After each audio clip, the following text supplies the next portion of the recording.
नमस्कार दोस्तों, स्वागत है आपका हमारी इस नई वीडियो में, जिसमें आज हम बात करेंगे लेटर्स राइटिंग के बारे में। लेटर्स राइटिंग इंजीनियरिंग ड्राइंग का एक बहुत ज़्यादा इम्पोर्टेंट चैप्टर है। इंजीनियरिंग के स्टूडेंट, आईटीआई, पॉलीटेक्निक सभी स्टूडेंट्स को ये चैप्टर पढ़ना नेसेसरी होता है। इस चैप्टर के द्वारा ही हमें पता चलता है कि इंजीनियरिंग ड्राइंग की लैंग्वेज क्या होती है। ठीक है, तो आज हम बात करेंगे लेटर्स राइटिंग की। देखिए, लेटर्स राइटिंग दो तरीके की होती है।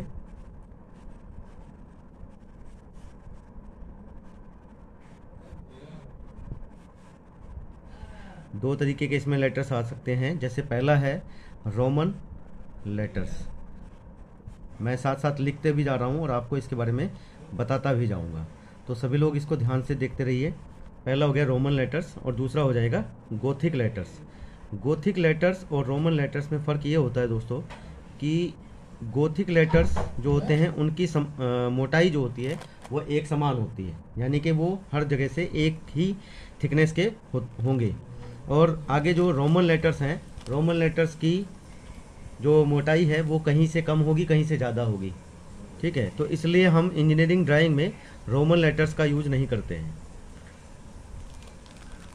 इसके बाद हम बात करते हैं, अगर हम गोथिक लेटर्स की ही बात करेंगे तो गोथिक लेटर्स हमारे दो तरीके के हो सकते हैं। ठीक है, इसका भी आगे क्लासिफिकेशन हम दो तरीके से करेंगे।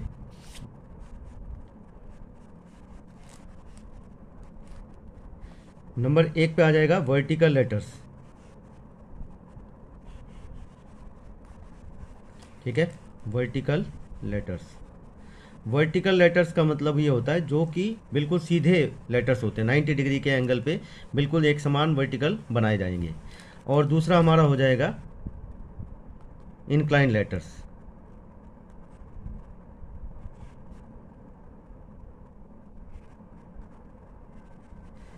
इसको हम इटैलिक लेटर्स भी बोल सकते हैं।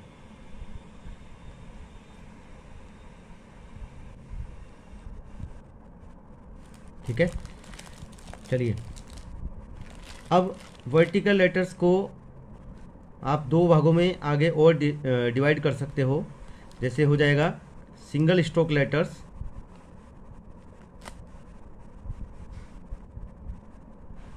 सिंगल स्ट्रोक,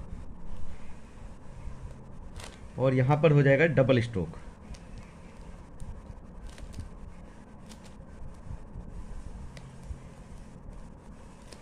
ठीक है, ऐसे ही इंक्लाइन लेटर्स को भी आप दो भागों में आगे चल के डिवाइड कर सकते हो। सिंगल लेटर्स,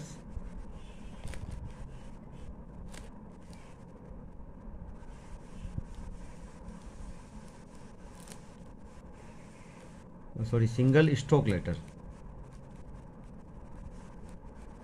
ठीक है, और यहां पर हो जाएगा डबल स्ट्रोक।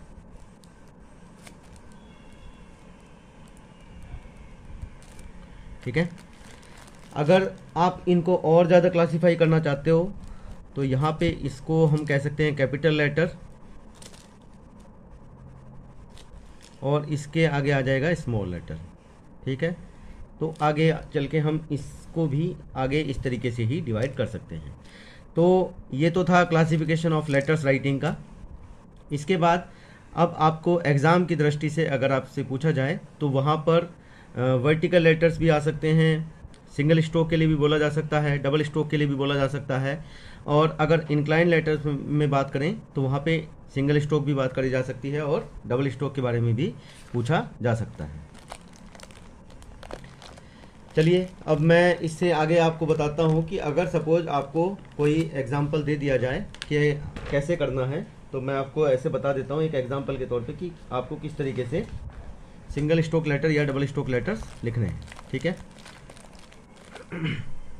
देखिए सबसे पहले जब भी हम कुछ भी लिखेंगे, मान लो कोई भी हमें एक वर्ड दे दिया गया लिखने के लिए, मान लो कहा गया कि ऑनेस्टी लिख के दिखाना है। ठीक है, अगर हमसे बोला जाए कि आपको ऑनेस्टी लिख के दिखाना है, ठीक है, तो इसके लिए हमें क्या करना है, पहले हमें एक स्पेस खींचना पड़ेगा। ठीक है, यानी कि एक फिक्स जगह करनी पड़ेगी जिसको जिसके हिसाब से हमें लिखना है इसके अंदर, ठीक है। और आपको मैं एक चीज़ और बता देता हूँ, जब भी आप कभी किसी ड्राइंग पे कुछ बनाने की शुरुआत करें तो सबसे पहले मान लो आपको A4 या A3 A2 शीट की जो साइज की जो शीट है वो अगर आपको दे दी गई, तो आपको क्या करना है, सबसे पहले उस शीट को, ऐसा नहीं है कि कहीं से भी स्टार्ट कर देना है, सबसे पहले उस शीट के चारों तरफ 1-1 सेंटीमीटर का एक बॉर्डर बना लीजिए, ठीक है। जैसे मैं जनरली आपको एक वैसे ही एग्जांपल के तौर पे बना के दिखा रहा हूँ, ठीक है, इस तरीके से। तो इससे आपकी जो ड्राइंग होगी वो देखने में भी अच्छी लगेगी और एक फिक्स रहेगा कि हाँ इतने स्पेस के अंदर ही हमारी ड्राइंग बनाई गई है। अब ये मुझे देखते रहिए आप, मैं किस तरीके से यहाँ पे लाइन को ड्रॉ कर रहा हूँ, ये भी आप देखते रहिए। मैंने पहले 1-1 सेंटीमीटर के हिसाब से पॉइंट लगा लिए हैं और उसके बाद मैं अब इन लाइनों को मिला रहा हूँ। देखिए जैसे यहाँ पे 8 पे पॉइंट दिखाई दे रहा है इधर, और ये मैंने 9 पे पॉइंट लगाया है, ठीक है। ऐसे ही यहाँ पे भी 8 पे पॉइंट है और मैंने 9 पे पॉइंट लगा दिया है। अब मैं इन पॉइंट्स को आपस में मिला दूंगा।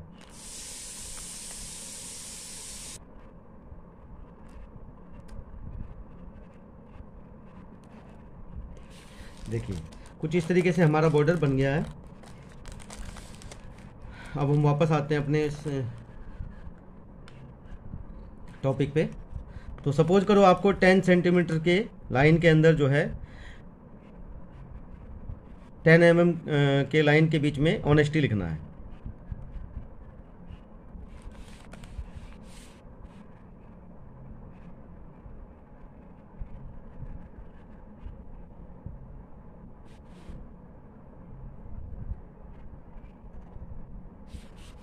तो आपने सपोज ये पहले एक स्पेस बना लिया है, अब इसको आपको ऑनेस्टी लिखना है।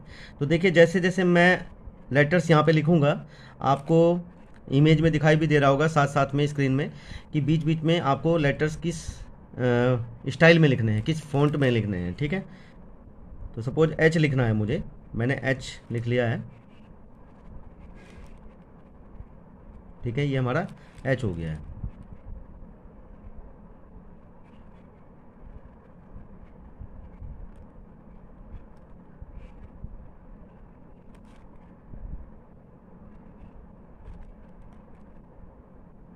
ये ओ हो गया इसके बाद हमारा।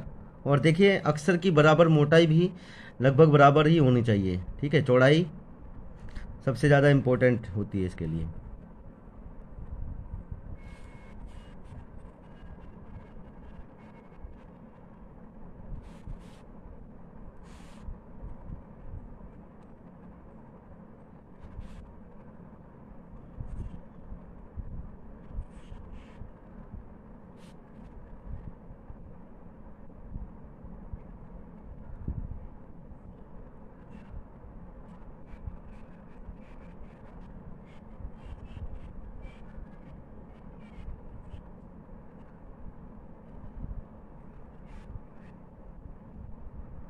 देखिए ये तो मैंने एक जनरल आपको एक एग्जांपल बता दिया कि अगर आपको डायरेक्ट बोला जाए कि किसी बिना किसी रेशियो में या बिना किसी पर्टिकुलर स्पेस के अंदर आपको अगर कोई चीज़ लिखनी को दिया जाए, तब तो आप वही स्पेस बनाओगे पहले।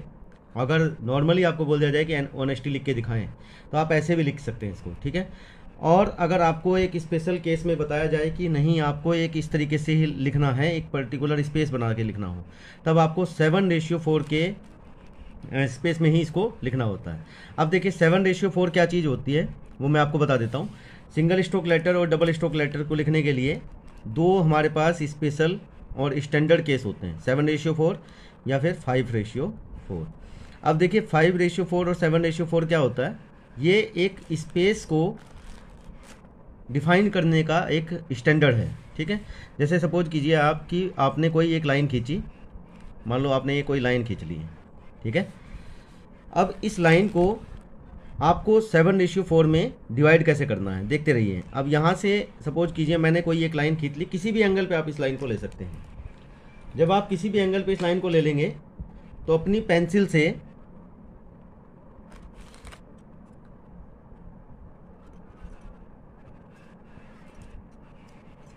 पेंसिल से और कंपास के द्वारा आज 5 mm का गैप इसमें भरेंगे।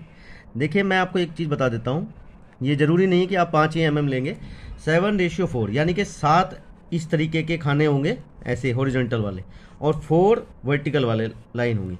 तो अगर हमें 7 खाने लेंगे और आप इस स्केल की सहायता से अगर कोई भी ड्राइंग बना रहे हैं तो हमें ज़्यादा आसान तब रहेगा, या तो आप 1 सेंटीमीटर का गैप ले लें, 1 सेंटीमीटर में 10 mm हो जाएंगे, या फिर आप ये कर सकते हैं कि इनके बीच में 5 mm पे ही कोई चीज़ बना सकते हैं, यानी 5 mm का गैप ले लें, जिसमें 5 mm वाला आसानी से आप अपने कंपास में भी इस मेजरमेंट को ले सकते हैं और पेपर पे भी आप इसको आराम से बना सकते हैं। जैसे मैंने 5 mm का गैप ले लिया है, तो अब मैंने क्या किया कि मैं इस पर एक चाप लगा देता हूँ, ठीक है, एक निशान लगा देता हूँ।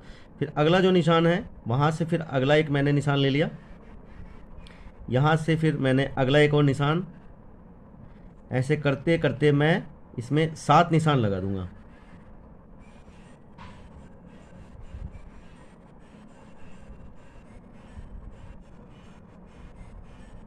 ये हो गए हमारे 7 निशान, ठीक है। अब यहाँ से मैं एक वर्टिकल लाइन खींच रहा हूँ, मैंने ये लाइन खींच दी। अब उसके बाद देखिए जो 7वां निशान है, आप इसको बिल्कुल हॉरिजॉन्टल लेके इस पॉइंट पे मिला देंगे। मिला दिया। अब मैं आगे का काम पेंसिल से कर देता हूँ ताकि आपको और ज़्यादा अच्छे से समझ में आ जाए, क्योंकि आपको जब ये एग्ज़ाम में करना होगा तो पेंसिल से ही करना होगा, ठीक है।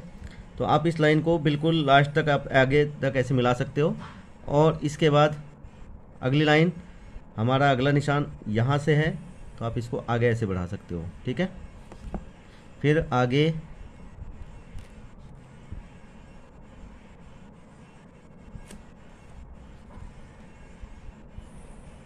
ऐसे,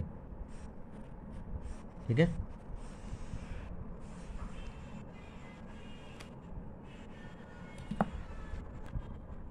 अब इसके बाद देखिए आगे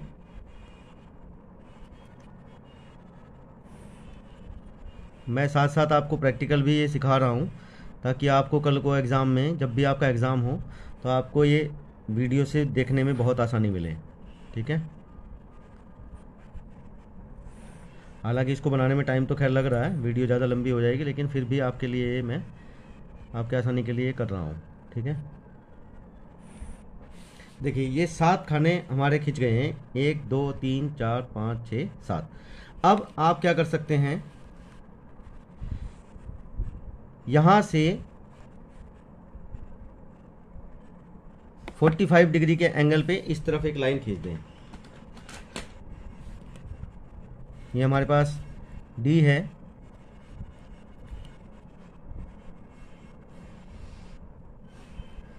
तो यहाँ से 45 हमारा ये पड़ेगा यहाँ पे, यानी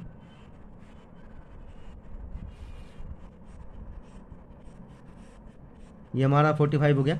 यहाँ से आगे भी आप 45 के पॉइंट पे एक निशान लगा लीजिए।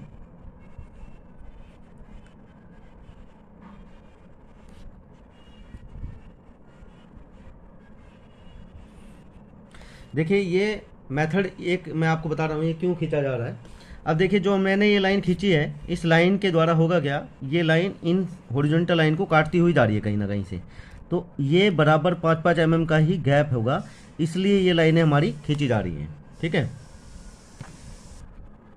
अब यहाँ पे देखिए अगर हम इन पॉइंट को मिलाते जाएं जहाँ पे ये हमारी 45 डिग्री वाली लाइन काट रही है एक दूसरे को, अब देखिए ये मैंने पहली लाइन खींच दी। अगर मैं दूसरी लाइन की बात करूं तो मैं दूसरी लाइन खींच दे रहा हूं। तीसरा पॉइंट यहाँ पे टच कर रहा है, मैं इसको खींच दे रहा हूं। अगला पॉइंट यहाँ पे टच कर रहा है, मैंने ये खींच दिया। अगला पॉइंट यहाँ पे है और इससे अगला पॉइंट यहाँ पे आ गया और लास्ट पॉइंट आपका आ जाएगा यहाँ पे।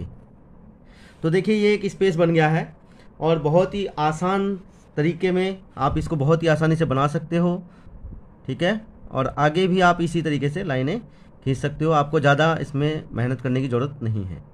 एक सिंपल मेथड है और स्मार्ट वर्क करने का एक तरीका है। नहीं तो आपके सामने एक और ऑप्शन भी है कि आप 5-5 mm पे वर्टिकल और हॉरिजॉन्टल लाइनें खींचते रहो, और इसमें एक बार में निशान लगा के कई सारी लाइनें खींच सकते हो। देखो मैंने एक ही बार 2 लाइनें खींची और कितने सारे लाइनें बना दी। अब क्या होता है, आप जैसे मैंने ऊपर ऑनेस्टी लिख के दिखाया, आप इसमें भी बना सकते हो डायरेक्ट 7:4 में। अब अगर हम इसमें सिंगल स्ट्रोक लिखना चाहें तो सिंगल स्ट्रोक में आप केवल एच को, जैसे मैंने ऊपर लिखा है एच, यानी एक ही बार में एच को बना देंगे। ओ की बात करें तो एक ही बार में आप ओ बना देंगे, एन की बात करें तो आप एक ही बार में एन बना देंगे। ठीक है, अब मैं आपको कुछ अक्षर बना के दिखाता हूं। जैसे हमें सपोज कीजिए ए बनाना है सिंगल स्ट्रोक में, तो सिंगल स्ट्रोक अगर हमें ये कहा जाए भाई 7:4 में ही बनाना है, तो 7:4 का मतलब ये हुआ 1 2 3 4 5 6 7 खाने ऐसे हो गए, और 4 1 2 3 4 4 खाने ये ऐसे। यानी हम जब भी कोई लेटर लिखेंगे तो इतने स्पेस में लिखेंगे 7:4 के केस में। अगर 5:4 के केस में आ जाए तो 1 2 3 4 5 यहाँ तक की लाइन हम खींचेंगे, नीचे वाली 2 लाइनें हम मिटा देंगे। ठीक है, बात समझ में आ रही है? 7:4 और 5:4 क्या है। अब ये केस हमारा सॉल्व हो गया। अब बात करते हैं हम सिंगल स्ट्रोक लेटर की। मैं एक लेटर आपको सिंगल स्ट्रोक वाला लिख के दिखाता हूँ 7:4 में। 1 2 3 4 यहाँ तक हमको लिखना है पहला लेटर, जिसको हम ए कहते हैं। 1 2 3 4।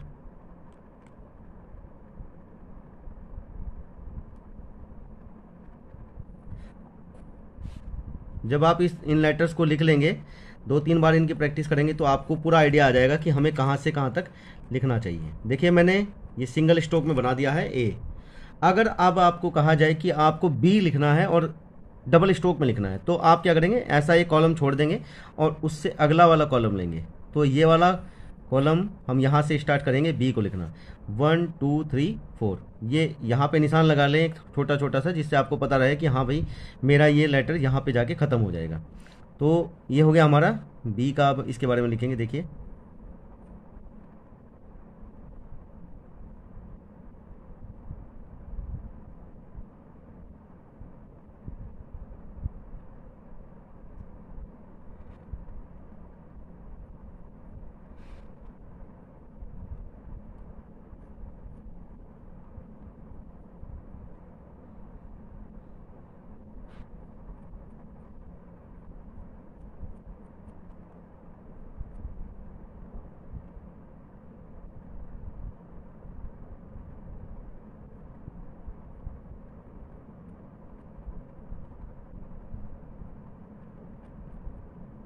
देखिए ये प्रैक्टिस आपको आप देख रहे होंगे कि मैं कहीं से भी इसको घुमा दे रहा हूँ। ठीक है, यानी मैं ये कोशिश कर रहा हूँ कि प्रॉपर मोटाई इसकी, थिकनेस जो है लेटर्स की वो बनी रहे।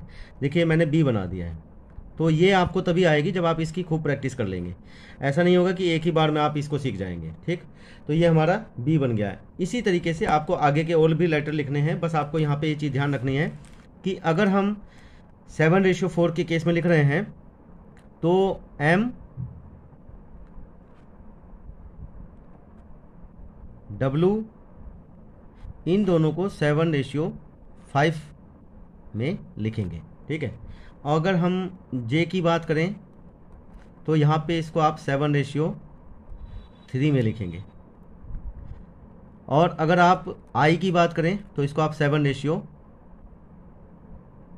में लिखेंगे। ठीक है, इनके अलावा बाकी जितने भी लेटर्स हैं आप उनको 7:4 में भी लिख सकते हो। अब ये तो हुई बात हमारी वर्टिकल लेटर्स की। अगर हम इसके बाद इंक्लाइन लेटर्स की बात करें तो इंक्लाइन लेटर्स में देखिए, मैं ऐसा मेथड तो अब आपको बताऊंगा नहीं, मैं डायरेक्ट आपको बना के दिखा देता हूँ कि इसमें करना क्या है। आप इनको जो इसके खाने हैं इनको डिवाइड तो ऐसे ही करोगे जैसे ये मैंने मेथड बताया था, और 45 पे ऐसे लाइनें खींचते चले जाएंगे।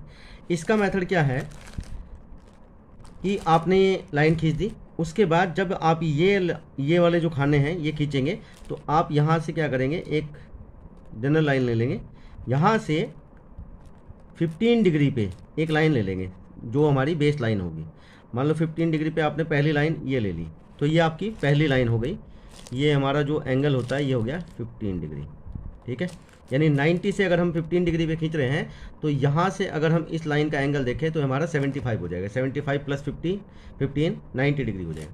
इस लाइन के पैरेलल में ही आप सारी लाइनें खींचते चले जाएंगे। मान लो अगली लाइन का 5 mm का गैप यहाँ पे बन रहा है, तो आप क्या करेंगे, इसके पैरेलल में एक लाइन यहाँ पे ऐसे खींच लेंगे। फिर अगला गैप यहाँ पे बन रहा है और यहाँ पे बन रहा है, तो आप इसको ऐसे खींच देंगे। ठीक है, अब देखिए मैं जो लाइनें खींचता जा रहा हूँ ये सारी की सारी एक ही फ्लो में आपको दिखाई दे रही होंगी। ये मेथड हो गया आपका इंक्लाइन लेटर्स लिखने के लिए। देख रहे हैं, तो इन लाइनों में और इन लाइनों में एक अलग ही फर्क दिखाई दे रहा है कि ये हमारी थोड़ी सी तिरछी लाइनें हैं और ये वाली हमारी बिल्कुल स्ट्रेट लाइन है। इंक्लाइन लेटर्स के लिए अगर आपको बोला जाएगा तो आप इनमें एज इट इज यही लेटर्स यहाँ पे लिख सकते हैं। ठीक है, तो दोस्तों मुझे उम्मीद है कि आपको ये लेटर्स राइटिंग का जो चैप्टर है ये ज़रूर समझ में आया होगा। और अगर ये इस चैप्टर में किसी भी बच्चे को या किसी भी स्टूडेंट को कोई भी प्रॉब्लम हो तो आप कमेंट बॉक्स में ज़रूर लिख के बताएं। इसका मैं कोशिश करूँगा आपको इसका प्रॉपर सॉल्यूशन देने के लिए। ठीक है, थैंक यू।